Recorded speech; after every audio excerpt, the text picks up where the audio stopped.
right, howdy. So you might be a little bit confused. My slide say A&M, and it says I'm from University of Tennessee, so I recently moved to Texas A&M, so sorry for that confusion.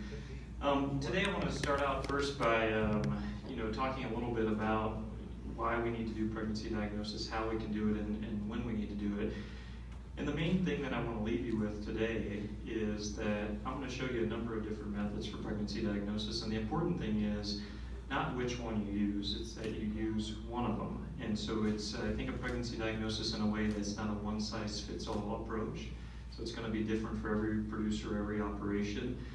And for example, within my family's operation, we use different methods depending on the location, the facilities, and whatever we might be doing. So keep that in mind as we go through this talk. One of the things I want to start out with is we've heard a lot about technology over the last day and a half, and you're going to hear about more today.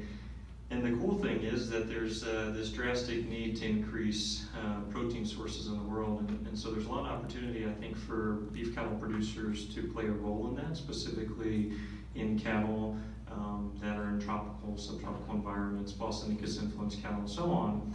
And so you look at these projections, and they're all out to 2050, and we might ask ourselves, well, 2050 is a long way away. I hope I can make it there. I hope my cow herd can survive till then, etc.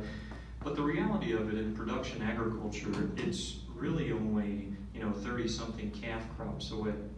And so as we think about making changes and utilizing technology, just keep that in mind. When you think about sort of long-term effects in your cow herd. So let's start off and talk about the pivotal periods of pregnancy loss. This is really the sort of when should I be doing pregnancy detection. And I think it's important to think about pregnancy detection in regards to when cows might be experiencing pregnancy loss. And so as we start out here, and this is a bunch of different data put together in sort of a hypothetical sense, so you might look at these numbers and think that they're quite high in certain areas. And the thing I want to point out is this is in modeling in cows that would be standing in estrus and bred based on the AM/PM rule, so this isn't a timing eye situation. We go into a group of females and we AI'd them 12 hours following estrus, and 7 days later we went in, we slaughtered those animals, collected the reproductive tracts, and flushed them out. What you would see and what the data shows is that about 90 to 95% of the time fertilization has occurred. Now I will put a disclaimer in there and say that that doesn't mean that fertilization has maybe appropriately occurred. What the data shows is that it looks like there's embryonic-like structures there, so a morula, blastocyst, but it's a range of quality associated with that. So you just keep that in mind as we think about some of these things. Now, when we go out and we're able to do our first pregnancy diagnosis, we're looking at about a 25% loss that occurs in those first 28 days of gestation. So this is considered to be early embryonic loss. This is, sort of the first time we bring the cows in, we check them, we're evaluating, maybe a timing eye protocol or checking to see how the bulls are doing, etc. And so this is sort of that first major period of loss, and a period of loss that, we really can't detect until about day 28 of gestation. Now we get into this next area from a first pregnancy diagnosis going out to about day 45, day 60, day 70, somewhere in there in a second preg check. And that's about 8% loss that we consider that to be late embryonic, early fetal-based loss. And so this is that loss. How many people have had their cows preg checked, turned them out to grass, and they never have a calf? I mean, it happens to everyone, right? And so my oldest brother is a large animal veterinarian, and I love to give him a hard time about it because I call him and I say, well, I guess the pregnancy diagnosis was bad, right? Because that's why they didn't have the calf. And so it's not the case, all right? We're going to look at some of the technology that's associated with some of that, and it's not the case. These cows are really going out to pasture and experiencing pregnancy loss. They're not getting rebred by the bulls, and if they do, they're getting bred really late in the breeding season maybe. And so when we think about the economics associated with this loss here, think about how much money you're putting into those cows. And so I'm going to show you what I consider to be some math from a reproductive physiologist point of view. So very little, it's math done on a napkin. Once we get to about day 45 or day 60, pregnancy loss really decreases in a beef herd unless you have some major disease-based challenges, which can obviously happen.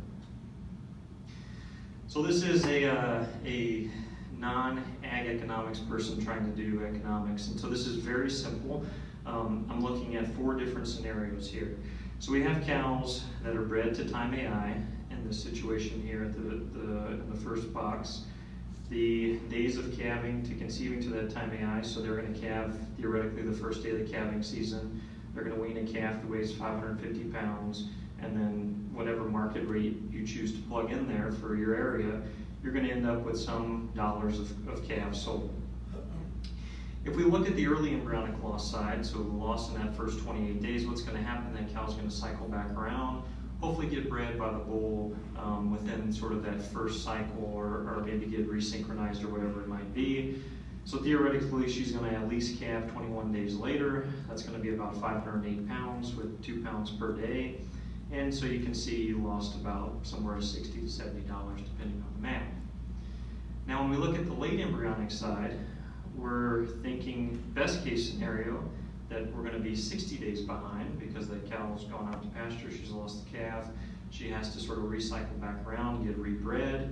We're talking about a weaning weight of somewhere in the 400 to 500 pound range, and you can see we lost about $190 in that scenario. Probably the more realistic situation in some of these cows, this 8% that lose the pregnancy, is the last one here, is that they never have a calf because in these short breeding seasons, a lot of them don't get bred back. They don't produce any calf, and they obviously don't produce any money. And so, you know, in the situation of these cows out on pasture and the way that we manage them, we don't manage the cows that are going to lose a pregnancy any different. I mean, it's not like we're putting less inputs into them. So the maintenance cost associated with all these animals is the same. So if you don't have a live calf on the ground and you don't wean that calf, you're losing money on that animal and on open cows.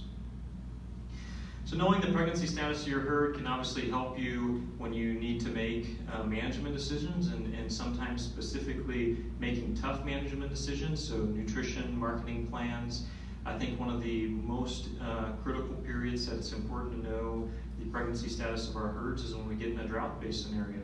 When you have to make those tough decisions on how many cows you're going to keep around to feed, how many do I need to sell, which ones would you want to sell? Obviously the non-pregnant ones would make the most sense. You don't want to sell a pregnant cow in that situation. Also evaluating the technology.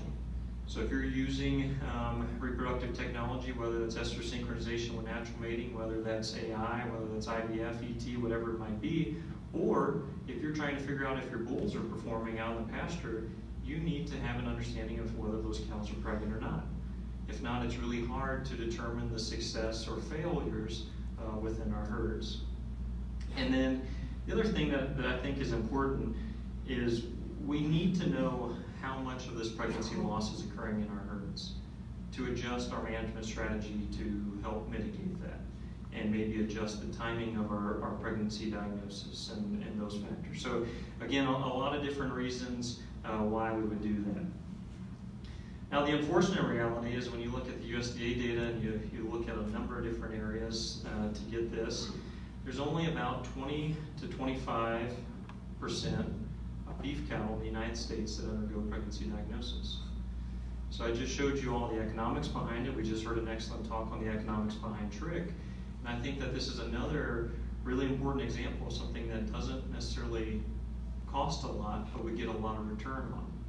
And so if you think about pregnancy diagnosis, it's a rather simple technology in regards to reproductive technology, but something that we get potentially a huge return from. So let's all work to try to increase this number. Hopefully when the new USDA numbers come out, we'll see this in the 30-35% range would be nice.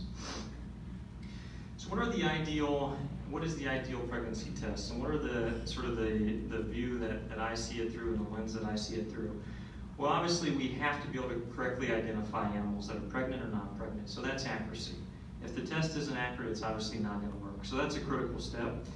I believe it needs to be simple, and we would all love if it's super inexpensive, right? I mean, that would make the bottom line for us as beef producers a lot easier. The thing that I'm going to talk about in sort of a futuristic sense today, a little later on in the talk, is can we conduct pregnancy diagnosis and detection in a way to having some understanding of whether that cow's going to have a successful pregnancy or not? Can we get that 8% of the cow herd and address that situation earlier in gestation than waiting until she didn't calve and bring her in? So that's how we view it, and we're going to talk about it in that sense today. So this is the evolution of pregnancy detection. I can tell you the most accurate and oldest method, and probably still used a lot across the U.S., is waiting for the cow to calf. If the cow has a calf, I'll bet any amount of money with you that she was definitely pregnant, unless you pair a calf on her or something and play a trick on me. But unfortunately, that's one of the main methods, and in areas where we have really tough facilities or whatever it might be hard to get the cows up and not work very often. That's a method that's used. We're going to talk about the manual palpation, and we're going to talk about the chemical-based methods that are available. So this is just breaking all those down. I'm going to talk about them in 3 different ways: rectal palpation, ultrasound, and chemical-based pregnancy testing. I got this picture from Tom Geary, and he says in the quote here at the top, sometimes limited by facilities. And I told Tom Geary, I said, Tom, these are pretty good facilities for some of the places I've been. So, we are limited by facilities, right? We're limited by what we can do with those animals. And I enjoy this picture. It's been floating around on Facebook for a few years now, but this is a Nelore heifer down in South America. So we do a lot of work with these animals down in Brazil. And so this heifer, it's hard to do a pregnancy diagnosis on her when she's on top of the chute. And so this is also something to think about. I mean, we have to sort of address these, and that's why I think it's really important that we don't try to put pregnancy diagnosis in a one-size-fits-all box. So let's talk about rectal palpation. Again, what are we after here? Determining the presence of fluid is the main thing, so we're feeling with our hands to get an idea of what's going on. Hopefully you'll be able to identify potentially the fetus, placentomes, membrane slip. This is obviously a more developed fetus here, where you can see the button-like structures, placentomes, and this developing fetus. There's been a lot of debate as to whether rectal palpation has any effect on embryonic mortality early in gestation, and there's a mix of literature out there. If you look at all the data that's been published, it's a very small effect, less than 1%, and I think that's partly because of the period of timing of pregnancy diagnosis with rectal palpation. That's sort of the inherent phase of that late embryonic mortality anyway, so it's sort of hard to sort some of those things out. Ultrasound pregnancy diagnosis has allowed us to diagnose open cows earlier, and in both of these situations with the rectal palpation side and ultrasound, obviously it takes a skilled individual. And the thing that's important in all these methods as well is developing a plan with your veterinarian. So as you think about how you're going to manage your pregnancy diagnosis, work with your veterinarian to put together a plan that both feel comfortable with and both feel that are adequate to address your needs. And so in these first 2 situations, it's going to require your veterinarian or a skilled person being there on the farm that day to help you conduct those detection methods with palpation and with ultrasound. Most studies in the literature show 100% accuracy in ultrasound at day 27 to day 28. That's the cow being pregnant that day. That doesn't mean it's 100% accurate in her going on to calf, so that's a very important point. And it provides a witness. I mean, how many people like to see that ultrasound image, make you feel good, you see that heartbeat fluttering in there, it sort of makes you feel confident that that cow is indeed pregnant. And so that's the really nice thing about ultrasound. It allows you to be able to visualize that and gives you some confidence.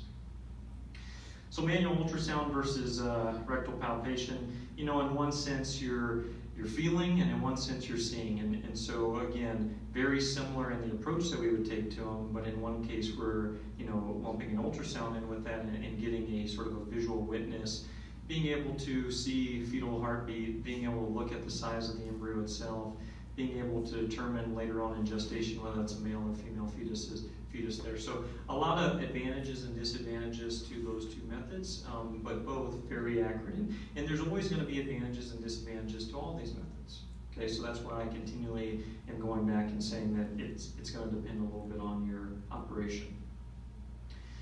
There's also been a lot of recent push and a lot of data coming out and using more advanced-based ultrasound techniques. And so one of those is using blood flow or Doppler-based technology through the developing corpus luteum. And so I'm just going to show you 2 examples of 2 technologies here. We've done a little bit with this, with these technologies, but I will say that I'm not extremely confident in them. The South Americans, specifically in Brazil, have started to do a lot of pregnancy diagnosis using Doppler-based ultrasound for resynchronization-based purposes. But I'm just going to show you this example here. This is a day 18 corpus luteum. You can see the blood flow here in red. Here's a day 20. You can see a little bit more blood flow here. And so the idea is that a corpus luteum that's non-regressing is going to have increased blood flow to it as you go through and do multiple measurements. And that has somewhat been the limitation, as it might take 2 measurements to get a really accurate diagnosis in regards to this. But just an example of technology, and I think we're going to see a lot of growth in this area, but it's going to take obviously a lot of animals and a greater understanding of how to utilize the technology. The other thing is 3D, 4D ultrasound. So this is a technology that has obviously been used in humans quite often. You see there's been a number of people that have looked at it in regards to mares and ultrasounding mares and so on. So these are some images that we took from our lab, and unfortunately these are the 3 best images that we've ever gotten. So it's never going to be a method that is routinely used in the field. It's going to be something that has the potential from a research point of view to help gain information about fetal development, maybe morphological differences between these cows undergoing pregnancy loss, but very difficult to do because the cow has to remain completely still. The 3D, 4D ultrasound probe turns in a circle, so every time the cow moves, you're fighting all these different dimensions.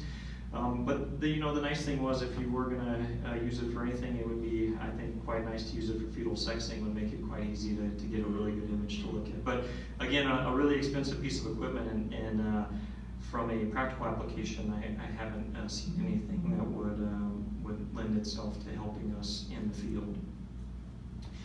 So the next part I want to move on to is chemical-based pregnancy testing, and there's been a number of different chemical-based pregnancy tests that have been talked about throughout the year, or throughout the last 10 years, and a lot of those unfortunately have not panned out, and the accuracies of them are very low.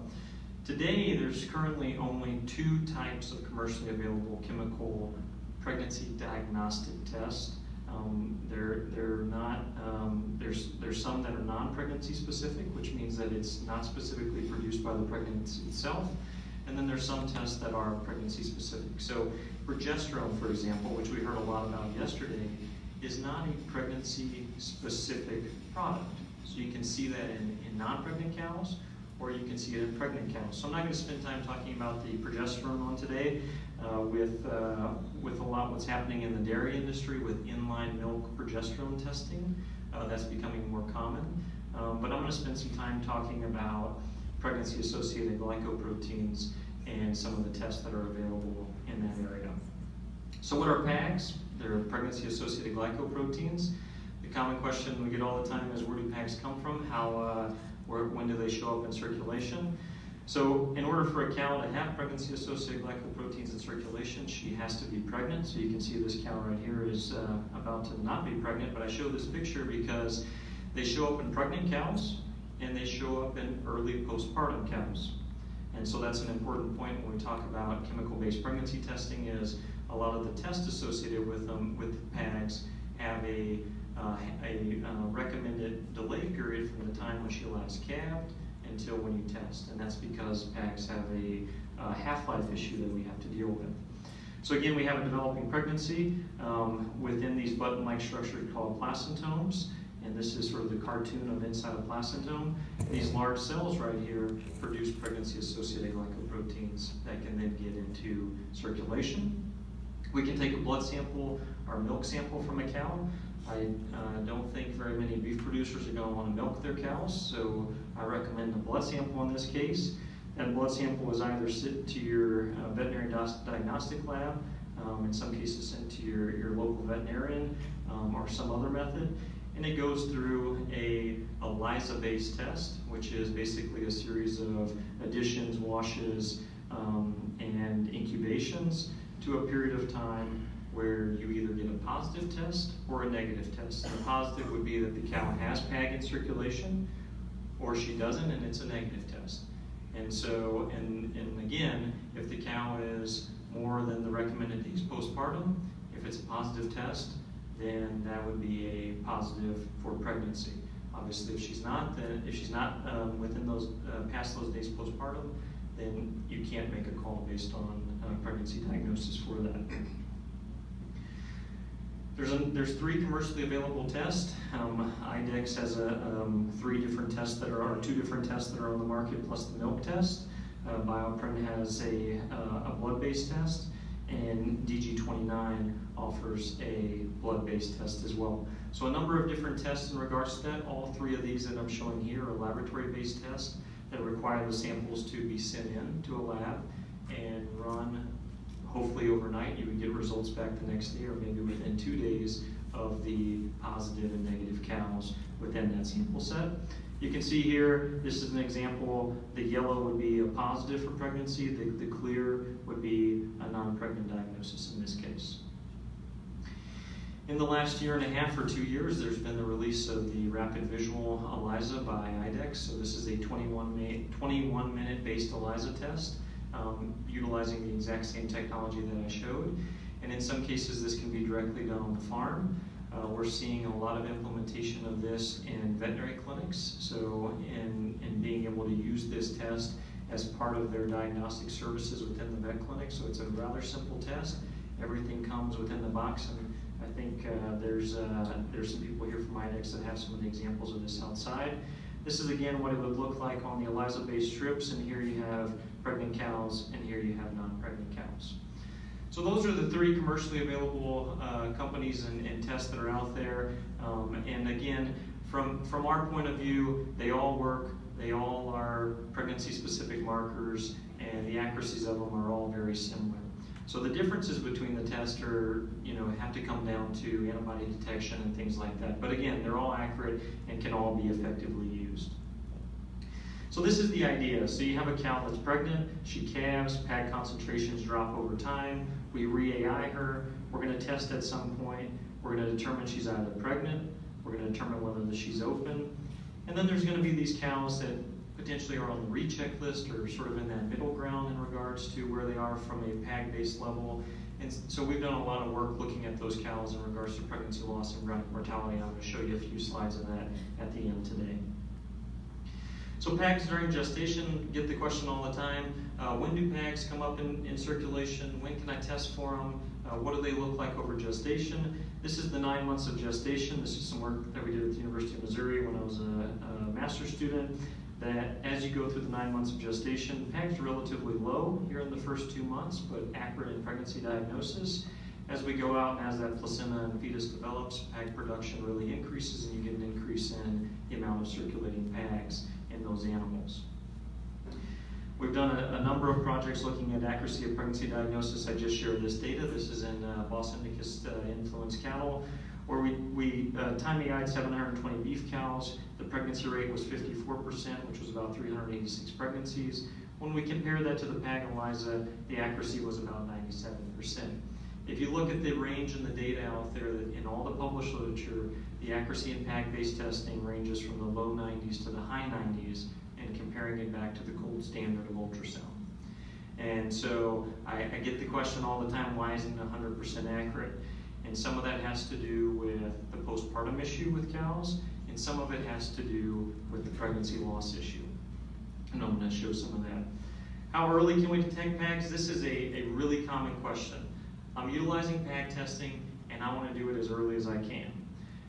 The thing that I caution you about is every day that you back down your pregnancy diagnosis method, you increase your pregnancy loss numbers after that.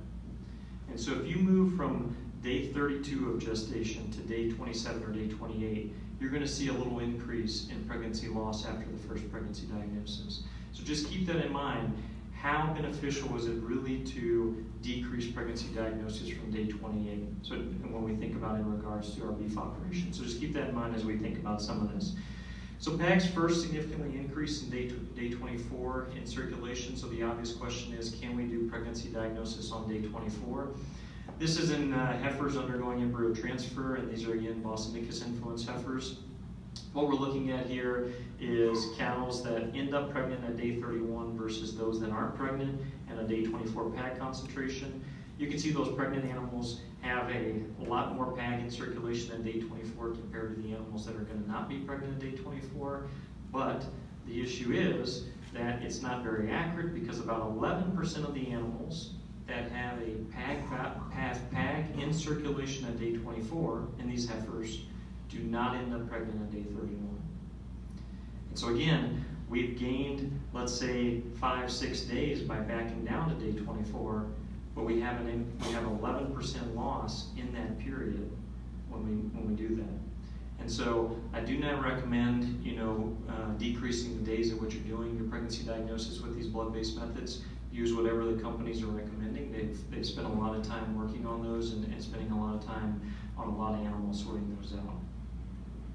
So what is the future of pregnancy diagnosis? Can we ever check pregnancy with a drone? Are there things like this that are going to happen? I've seen drones used to check heat on cattle in South America, and when you have a $1,000 or $2,000 drone and you're not experienced at flying it and you crash it in the ground, you lost $2,000 right there. So let's we're never going to be in that case for pregnancy diagnosis, but are there going to be adjustments in order to help us improve our strategies? So one of the things is this pregnancy loss area. This is something that we're super interested in and trying to understand that 8% loss and address it from a management point of view. We know that these cows that are undergoing pregnancy loss, this is two examples here. The arrow represents the last time that we ultrasounded and visually saw a heartbeat in these animals. But what I want to point out is PAG is this black dark line here. And what you can see is that PAG is decreasing before we had a decrease in or a loss of heartbeat. And in this case, PAG never really increased. And you can see progesterone is high in both of these situations. So the question is there an issue with the accuracy of the PAG test because these cows that are undergoing pregnancy loss, are they never having increases in PAGs, or is it quite low? So we've done a number of projects with this and in a number of different areas. This is looking at Boston Nicus influenced females again between animals at day 30 that are pregnant based on ultrasound. These embryos all have a heartbeat. We take a blood sample from them, we come back and preg check them again at day 100, determine whether they're still carrying that same pregnancy or not. These cows that have a successful pregnancy have significantly higher PAGs in circulation compared to these cows that are going to lose a pregnancy. And if you look at that on a gambling-based scenario, it's for every 1 nanogram per mil increase in PAG, we get an increase of 11% to have a successful pregnancy. When we look at that in a little different scenario and ask the question as to, as PAG increases, what does my increase in pregnancy success look like? You can see as day 28 or day 30 PAG increases, we get an increase in the probability of having a successful pregnancy going from 30% to 1%. And so we've done a lot trying to understand what those specific cutoffs are, where those critical cutoffs are in the test to capture this. In some cases, it's already being captured. And if you're getting recheck values back, some of those cows are cows that have low PAG levels that are undergoing pregnancy loss. And so it's a little bit of a moving target, but something that I think has an opportunity to help us sort of advance forward in this area. So with that, I'll conclude by saying that, all the methods that I talked about today are effective methods, all right? And so they're all effective in being able to diagnose pregnancy and detect pregnancy. Again, the embryonic mortality and pregnancy loss area remains a major challenge as we think about pregnancy diagnosis. And so when you look at your results and you look at your final calving, just keep that in mind, right? Don't get mad at whoever's doing your pregnancy diagnosis. Sit down with them and sit down with your veterinarian and have a good discussion about, did the 8% of my cows that didn't calve that we call pregnant, are those cows that are undergoing pregnancy loss? And so work through some of those things. And the other thing, the main thing that I started with and that I want to leave you with is, again, all these are proven methods. No matter what, just pick a method that works well for you, works well for your area, with your facilities, and utilize that method and move forward. So with that, I'd like to thank everybody that's been a part of it, all the people that have funded me. This is one of the herds that we've done a lot of work with pregnancy diagnosis. And so I think there's 5,000 cows in this picture, and they stretch for a long way. And so we took a lot of blood samples comparing PAG and accuracy of detection in regards to ultrasound out of these cows. So again, I'm happy to take any questions if time allows. Thank you.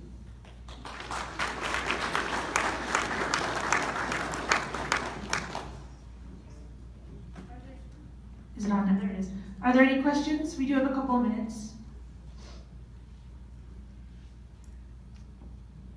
All right, I think with that we have, next on the agenda is a break to visit the trade show, grab a cup of coffee, and I think we'll be back at 10:15 with our next speaker. Thank you.